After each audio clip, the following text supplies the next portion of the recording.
Mga viewers, ingoning evangelist sa Seventh-day Adventist, wala kuno siya manghilabot. Pero sige siya og topic panaway sa simbahang Katoliko.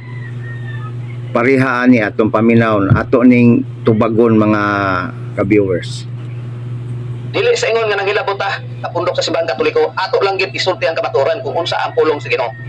Kining pagtabang ni Pope, ibalita sa tibuok kalibutan, dili gini maayo. Wa ni kabasa si Pope sa Biblia. O, way bangkagan. Kaya naman nagpasigarbo siyang kaugalingon. Gani unsay gisulti sa Barang Kasulatan kung mutabang ta? Basa na to ang Biblia. Niya. Mateo kapitulo 6 bersikulo 2 hangtod sa 4 ang pulong sa Dios.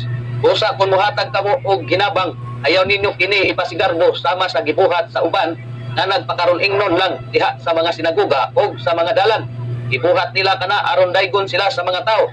Apan ang tinuod, nadawat nila ang ilang ganti. Kung muhatag kamo og ginabang, ayaw ninyo paibalua ang inyong tuong kamot. Kung unsa ang gibuhat sa inyong wala nga kamot, aron mahimong tago ang inyong paghatag, og ang inyong amahan nga nagtan-aw sa inyong gibuhat sa tago, muhatag kaninyo og ganti. O, klaro na kayo ang atong nabasa sa balaan. Okay, atong taga-ag reaksyon tubag mga kaigsuonan.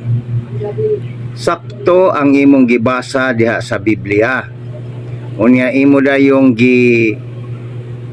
tagaan o negatibong kahulugan nga ang Santo Papa naghatag og hinabang, unya matod pa nimo gipasigarbo nga sumala sa Biblia dili man ipahibalo. Mo ni ibutang sa imong library, sa imong kaalaman, information, amigo nga magwawali sa Seventh-day Adventist. Ang Santo Papa dili mismo o siya mismo ang nagpakalap ni ana.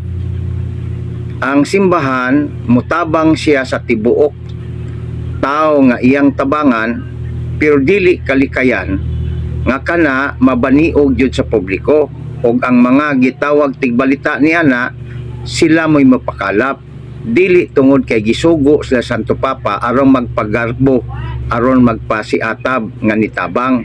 Busa kanang imong utok, kanang imong panghunahuna nga medyo hugaw ra kaayo, dapat nang limpyuhan sa pagbag-o, kay wala ka kasabot nga ang Batikan, ang simbahang Katoliko, sa iyahang pagpanabang, sa iyang pagtabang, daghan kayong magsunod-sunod nga mga kamera.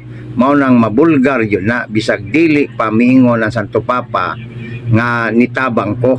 So mao na mga kaigsunan, ato lang gidibang, gipasabot, gitubag kining hugaw nga pangunahuna nining magwawali nga Sabadista.